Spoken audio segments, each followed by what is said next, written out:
Guys, welcome back to the Kool-Aid Podcast. Welcome back to another video. Guys, what an actual insane game we have just witnessed.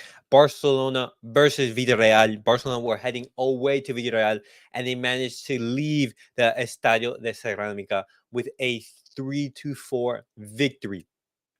As you can see, that was the scoreline. The game was actually so crazy. Barcelona started leading actually in the first in the first 20 minutes. They were up 2-0, but then later into the match, Villarreal they came back. They came back. They clawed their way back into the game. It became 2-1, 2-2, and then it later became 3-2. Barcelona were then having to mount a comeback, and so all thanks to Lamine Yamal and some changes from Xavi and as well as Ferran Torres, Barcelona were able to get the victory. But guys, remember, if you guys want to jump in and give your thoughts and also talk about the game, I have a link posted on Twitter. All you have to do is just go to Twitter at Kool-Aid Podcast 10, and that way you'll be able to join and give your thoughts and also talk about the game if you wish. But guys, this is how Barcelona lined up for their match against Villarreal. Marcos Ter Stegen in goal, Marcos Alonso at left back, Christensen, Kunde, and Sergio Roberto. In midfield, they had Gavi, Frank de Jong, Gundogan, or Romeo, and up top, Lewandowski and Lamine Yamal. Just however, guys, I'm sorry, the main takeaway from this game, you have to point to Lamine Yamal. What a performance Lamine Yamal had in this game. He was absolutely superb. Um, he gave the assist to Gabi for that very first goal, put in a cross. He created the fourth goal, took on the shot. Lamine Yamal was actually so impressive throughout the entire game. He played superbly well.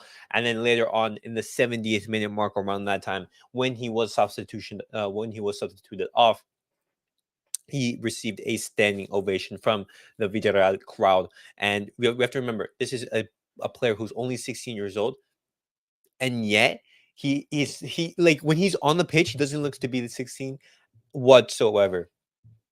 It was an amazing performance from Lamine Yamal. And then also a player who did come on, who changed and affected the game was Ferran Torres. Ferran Torres played absolutely superbly well. He got the third goal to basically bring us back into the game to tie it up 3-3. Ferran Torres was putting in some amazing passes throughout the entire game. Gave Lewandowski some amazing through balls, also to Gundogan and etc. But guys, I want to know your guys' thoughts on the game. What do you think? Lamine Yamal walks away with the man of the match. Just however, I think the key takeaways from this game is obviously the outstanding players were Gavi, Lamine Yamal, and Frankie de Jong as well. You could say Frankie de Jong. I don't know why he received the match rating in this game right now, right here. Lamine Yamal actually got the man of the match rating, but Frankie de Jong also had a very good game. Ferran Torres changed the match, but one player who I don't think had once again a good game was Lewandowski. I know he got the fourth goal. It was basically a tap in. Lamine Yamal cuts in, takes the shot. It hits the post, and then the rebound. Lewandowski is there for the tap in. However, even though it was a tap in, you have to be there. So I praise his positioning. Just throughout the entire game, I didn't feel Lewandowski was very comfortable. Lewandowski, I don't think he had a fantastic game, and it's worrying because a player of his quality is he he isn't at the level that is required. And when you guys look at the chances that he missed, look at this right here. I wonder how a top striker fails to score this. This was a ball given by Ferran Torres right here. In this opportunity right here, all Lewandowski has to do is either, hey, you square it to Ansu Fati for like a one-time finish, or if you decide to be selfish, actually manage to score this. This is a 1v1 opportunity, and Lewandowski just absolutely misses a chance, and Barcelona don't score. Um, and then look at and this is another chance from Ansu Fati, who in his small cameo was able to get in very good positions. Just his finishing just wasn't there today. This was one of the many chances that he was able to receive right here, and this is just like a fantastic ball given by Gundogan, and just however he isn't able to put it away. He just absolutely blasts the ball. But overall, I think it was a Barcelona performance in which the only the 3 points mattered. Barcelona started the game very poorly. Villarreal were much better than Barcelona. However, they were able to claw their way back into game thanks to the individual brilliance of a couple of players. But as I said, the most important thing is that we got the 3 points because when you look at the league table, Real Madrid are first. They're perfect so far in the start of the La Liga. 3 wins out of three. Barcelona only 2 wins and 1 draw, 7 points right here. And so we're already playing catch up to Real Madrid. That's not something we want to do. But looking at the stats, the overall stats of the game, Barcelona they dominated the possession, even though as you can see the momentum of the first half, Barcelona started strong in the first 2 minutes. They Villarreal they came they had a very good strong start as well, roughly a 10-minute start. Then Barcelona got the 2 goals. They were very clinical in front of goal. They were able to get the shot off, and then obviously Villarreal they came back into it. Barcelona some dominated, and then the goals came back when Villarreal were dominating. But looking at some more of the stats, 21 shots, 5 big chances missed. Yeah, Barcelona they missed tons of chances. Um, we're looking at Lewandowski's xG, and that's 0.89. But when you look at the shots that Lewandowski was able to have, um, it wasn't that great. But let's actually see what social media is saying. Let's look really quickly and see if we can see some quotes from the game. But some quotes from Ferran Torres. I'm working very well. Not everyone can see the invisible work, and this is very very true. Ferran Torres has recently been doing double sessions. Actually, he's been working with a psychologist just to prepare on the mental side of the game.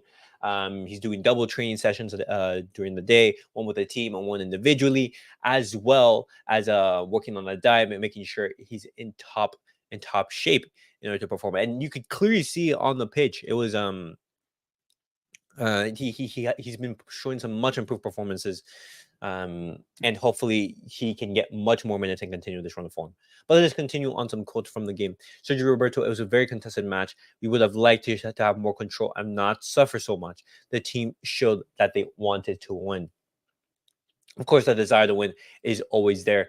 Just, however, I think Sergio Roberto tonight had a disaster class. He wasn't up to par at all. He like Villarreal targeted Sergio Roberto's flank and Barcelona's right flank, his flank, so much with Pedraza and Ballena. They completely overwhelmed Sergio Roberto through many instances of the matches. And I think tonight just wasn't one of Sergio Roberto's night. And the same thing can be said for Marcos Alonso. I thought Marcos Alonso did not have a good game whatsoever. And it's just uh, it's frustrating because that in 2023 Barcelona their fullbacks it's Marcos Alonso and Sergio Roberto. It is frustrating. But looking at some more quotes, in halftime, we switched up some details in our pressing structure. The team had the desire to win and get the 3 points. That's the most important thing that Barcelona get the 3 points. But let's continue with the quotes. When we were eating today, I asked Ferran, how many minutes will you need to score today? Look, it only took him 5 minutes. And this is true because Ferran Torres, he hasn't been getting that many minutes so far. And he's able to show in some much improved performances. But SJ, what's up? Thank you for coming on to the watch along. Yeah, Are you able to hear me? yeah, I'm able to hear you. What was the quote? Okay, it's undeniable that Ferran Torres. What? Oh, Yeah, he right played well. here. Right here. It's undeniable that Ferran Torres did a mental reset this summer. It's clear in every match that he has played. Yeah, it's completely true. Working with a psychologist, having a little break in the summer, where he just was able to focus on getting to top physical shape and basically to have a reset, and it clearly shows because he struggled a lot last season, and to see that he's bouncing back is very very good. But actually, what were your thoughts on the match as a whole? Yeah, I think Inigo Martinez. First of all, I'll come to the defense. I think the Inigo Martinez needs to come back from injury as soon as possible because I think he's a very solid player, and I think him and Kunde should start. Christensen, I think right now I don't have that much confidence in Christensen. I think he's making mistakes. So I think our Yeah. defense was very leaky. Roberto at right back, I just don't need to say anything more. Yeah, both him and Marcos Alonso were just absolutely poor on the night. Yeah. So I think the midfield is good, but I always say it again. We lack control, even if we have such a good midfield. Yamal was great. Gavi was very good. Lewandowski was very iffy. Just because he scored a tap in doesn't make that performance a Yeah. very good performance. Yeah. Hmm. And Farhan, bro, the thing is, I read somewhere that he's a confidence player. That might actually be true. Yeah, I think so because we have to remember when he first came to Barcelona, he played a tons of minutes, and we have to remember he played very well when he first came in. It was just later towards that dip in form. I think it was after the international break when Barcelona also were struggling that his form started to dip, and it seems like hey, when the team is playing well and where everything is going well, Ferran Torres can do really well, um, and that's shown. Just I it's very good to see that Fernando Torres is doing well because he is a player who can play a fundamental role, and we have to remember we paid lots of money for him, and so it's good to see that we're getting a return from him. Yeah, because the thing is, first of all, Xavi has to actually bench Lewandowski for one game. Just say that you need rest. Just say that uh, we are trying something different because if in the UCL games, Ferran Torres being in this form is coming from the bench, then it's not good enough. Because Ferran Torres in the middle, first of all, I don't think he's a right winger. I don't think he's a left winger. He is a player who should play down the middle. So Yeah, I am saying that it's question mark for Xavi. Don't you think at least one game should be given for Ferran Torres through the middle? I mean, I keep saying this time and time again. If Lewandowski isn't doing that well, take him off. Take him off. Give him some rest and play Ferran Torres as the nine because his movement, when you think about it, it's very similar to that of a nine. He knows what his in what positions to get in. His finishing when he's high on confidence is very good, and he doesn't need that many chances to score. And so I would definitely like to see more of Ferran Torres, especially given Lewandowski's lack of form. And this is just some more quotes. Ferran, I'm trying to take advantage of the opportunities I have. Whenever the manager decides, I will try to help the team with goals and assists. And that shows in the limited minutes that he's getting. Remember, he came on in the 63rd minute. In that 30 minutes, he absolutely changed the game on its head. And what's it called? We want him to continue the form because if he's doing well, the team is doing well. Yeah. So first of all, shout out to Alex Baena. He had an amazing game as well. Villarreal Yeah, player. I think he yeah. terrorized us. And yeah, Roberto and Alonso, if they start in a UCL game, say hi to Europa League. See how the Europa League. Hey, and SJ, what options do we have? Like, for example, if we had a game tomorrow, a must-win game against Real Madrid or Manchester City, I'm sorry, but we're going into that game with Marcos Alonso and Sergio Roberto as our fullbacks. Like Balde, he is injured at the moment. Like he isn't injured, but he has a knock, and so like Xavi doesn't want to risk it. And so like if you have like you wouldn't be playing Balde, Sergio Roberto, with the absence of Araujo and Inigo Martinez, you have to play. Uh, you have to play him. Christensen at the moment he isn't playing that well, even though like he did play well last season.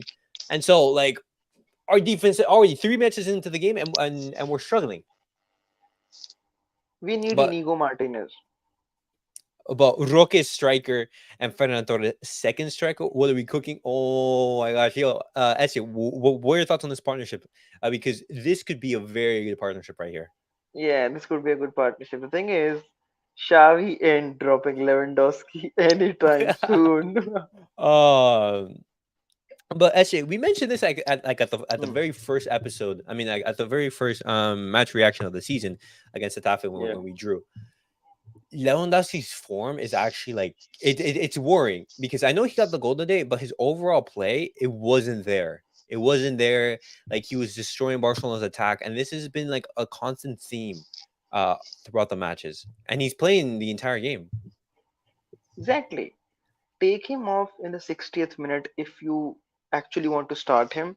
And the thing is, instead of playing Roberto at the right back, which absolutely is disastrous, play Kunde at the right back and start Frankie at centre back. Because Frankie actually can play centre back. He played it in the last match.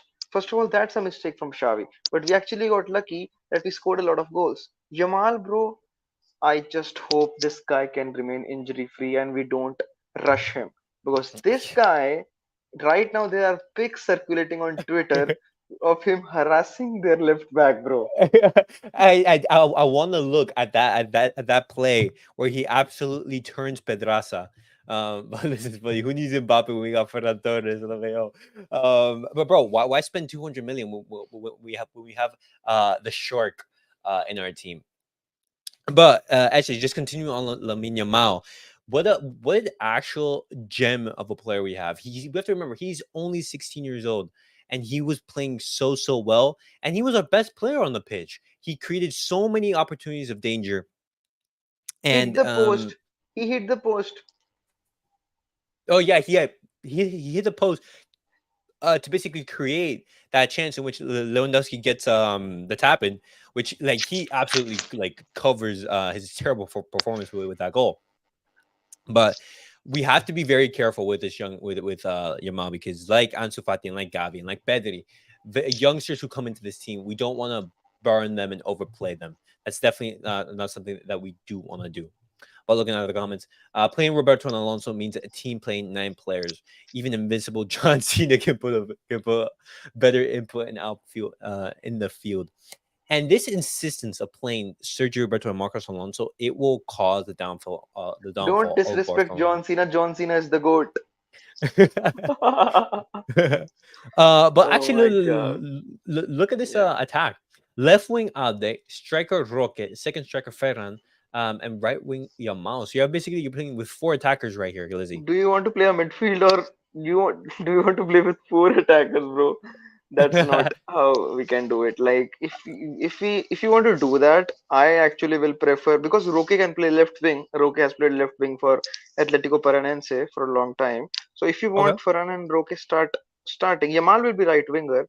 What you can do is drop Abde and put Roque on the left wing for a time and he can cut inside and Abde can get that wing. So if you want to play that way,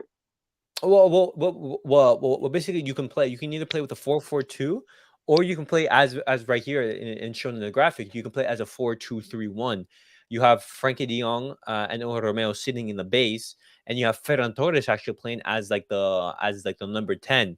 You have Abde on the left and Yamin on the right. I actually think like, hey, for example, if you're playing against like lower league oppositions and you're not playing like a top level game, I think that's actually like very an interesting concept to go Kule, with. Yeah. Elias, what do you think of? I want to hear your thoughts on Gavi's game today. Gavi, he was absolutely phenomenal this game. He was everywhere. He was covering the pitch like this guy. Like the amount of running that he does, it's crazy. Like he reminds me of Conte because like his work rate, Yeah, and how he's able to cover the pitch. Like when you see him playing, it seems like he has 2 to 3 lungs. But these are exactly. actually no. What were your thoughts on Gavi's performance tonight? Yeah, first of all, Lamine Yamal's cross and Gavi score, the La Masia goal. I will always be there for that kind of a goal. I love the academy so much because I feel every good thing that has happened to this club has been through our academy. So I think Gavi is an amazing player, and I think I actually respect Xavi for actually playing Gavi a bit deeper today. And you looked and when I showed you when we were on the stream along, Yeah. like, did you look at that turn Gavi made, bro? He's such a good player. Like, Xavi needs to play him in the midfield now that Pedri is injured.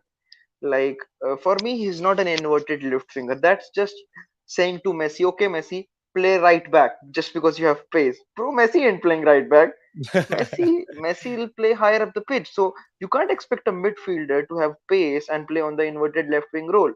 So I think Gavi played amazing today.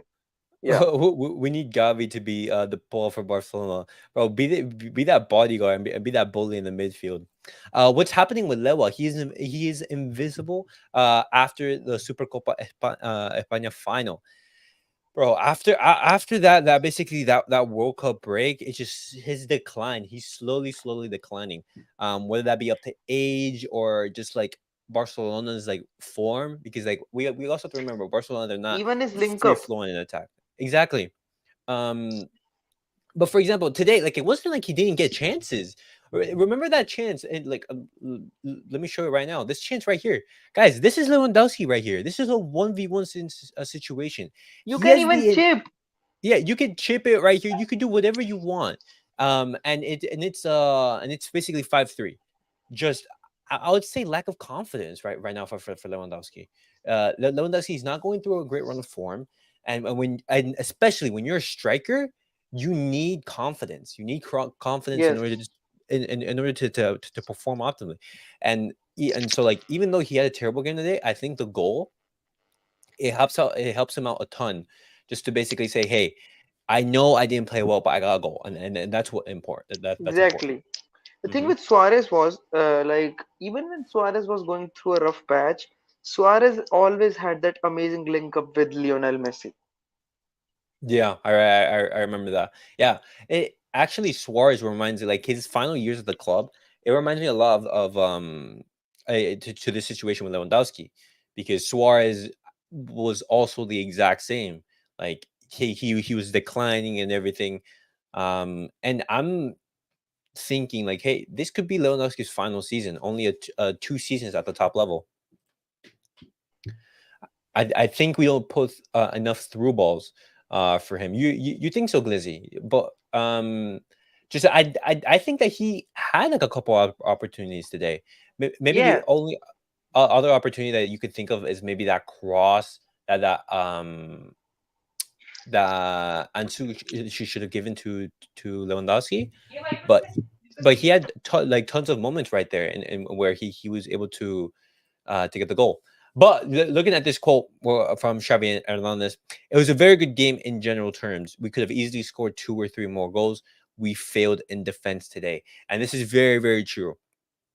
I know Barcelona, they got the game. Just we defensively, we were not solid. We were very poor. We were not good in defense. That's simply the case.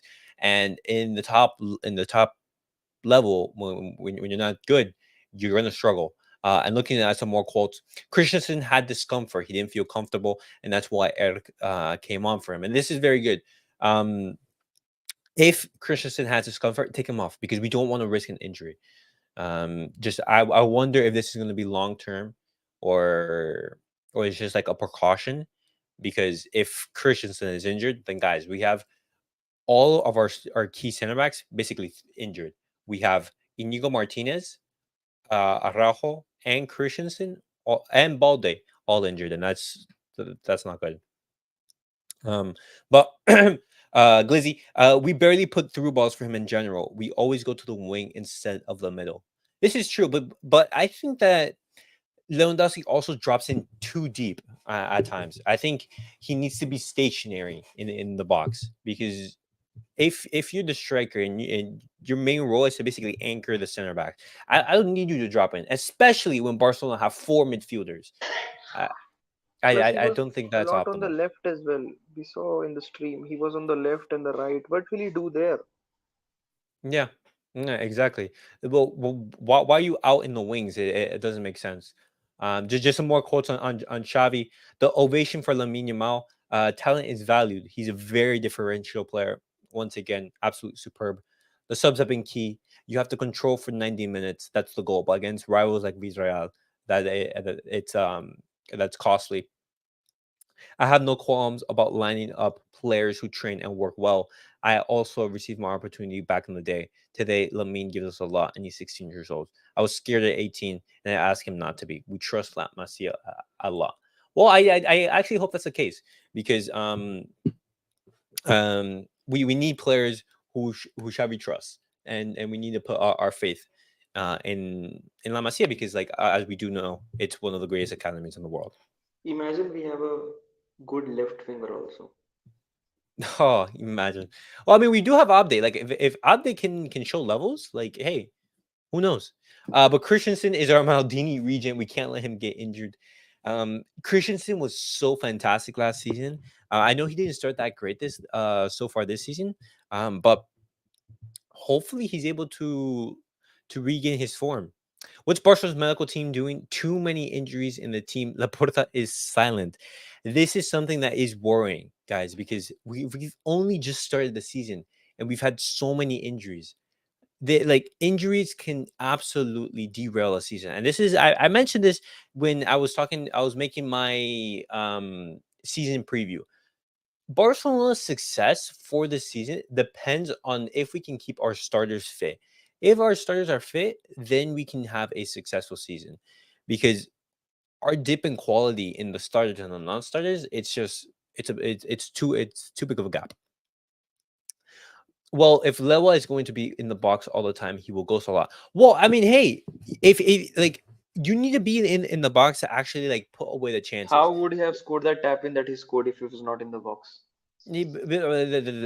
That's precisely my point. You need to be in the box in order to be able to have um the balls coming to you because you don't need to be the creator for this team. That's the whole point. Let the others create for you and you finish. But that's the whole point I'm trying to say. In which I'm saying stay in the box because we want you to finish and everything. But SJ, just final thoughts, but before we wrap up the game, um, well, what's your match rating on the game? Do you think it was a good performance from Barcelona, and what would you like to see done differently? I think attacking wise, there were some patterns that I saw which were good. Defensively, let's be very honest, it was very average. Like every time Villarreal had the ball, it was like they would score. So even their XG was so high. But I think our attack was good. I just need more midfield control. I want us to dominate games more and not this 50-50 game. What do you think? I agree. Barcelona, and we look at the words from Xavi. Barcelona, they weren't able to control the game from minute 1 to minute 90, and we have to admit that this is Barcelona. This is something that Barcelona cannot do as of right now. Barcelona, they struggle to control the game entirely. And so what Barcelona now they have to do is just say, hey, we control from this period of the match to this period, and then in this period we defend, we be solid defensively. Just I think the overall sensations from this game is Barcelona were poor defensively. We got the win through the individual brilliances of Ferran Torres and Lamine Yamal, two players who were absolutely fantastic. We also have to give credit to Gavi as well as Frankie de Jong, who also played really well. And the most important thing is that we get the 3 points. We get the 3 points and we continue because Real Madrid, they were flawless so far and we don't want to lose more ground on them. But Glizzy, Barcelona will rise to the top again, boys. We have to see through the rough times of our beautiful club. And this is so true. Um, True. those who lived through like the beautiful era of the early like the early 2010s around there, that period, like the best period of the club. You have to remember you have to be there through thick and thin. um and the most important thing is that, hey, Bartomeu, he's no longer here at the club, and so Barcelona, they will continue and to improve and rise to be like one of the most elite clubs in world football, which they still are. Just we want to be number one. We want to be the best club in the world, because Barcelona, that's the standards. But guys, hopefully you guys enjoyed the match reaction. Glizzy, thank you for commenting, guys. Thank you guys for all for commenting. SJ, thank you for hopping on for the match reaction. And guys, let me know down below your thoughts on the game as a whole. What are your thoughts? Did you guys like Barcelona's performance? What do you guys think of Lamine Yamal and other players? Thank you for Um, having me, Elias. as always. And just some final thing. Fresneda went to Sporting for 9 million. We that poor to not pay that much price. When I see this, I don't think much. It was like the price that Barcelona were angry about. I think it was that Xavi, he wanted Joao Cancelo. He wanted Joao Cancelo, and so he was thinking like, hey, if we want Joao Cancelo, we don't need Fresneda, and I don't understand this because I think both Cancelo and Fernandez would have been the smarter choice. Bring them both in, um, and um, and have that cover in fullbacks. It's just and also FFP margin. That's why we haven't announced the official signing of Joao Cancelo. Yeah, of course, Joao Cancelo. But next stream, Glizzy, tomorrow around 8 to 10 p.m. I will be making the weekly news reaction. We'll be talking about the Villarreal game and then also some more news that we talked about in the week. So tomorrow we will be live again. But guys, thank you guys all for watching. And as always, remember like, subscribe, and